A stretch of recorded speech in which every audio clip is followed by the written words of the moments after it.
You are 32. You have no appetite of getting married. No signs of anything.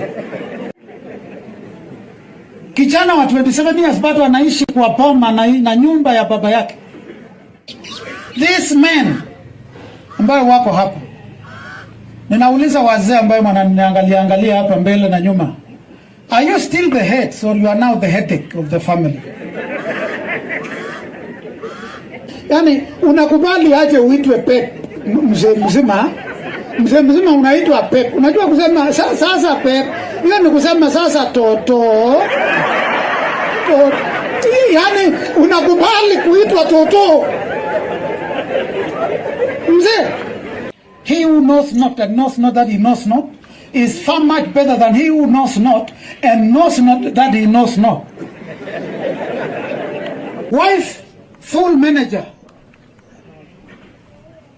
Ukiita watoto kujeni Jose kuja nikutume mahali. Anasema ngoja kwanza kuna program Mathe alitupatia jana. Wacha tu exhaust hiyo kwanza. Wa mama wale bado mko wadogo. Vumilieni hiyo salary ya mzee wako. He has great plans for you. He is taking you somewhere.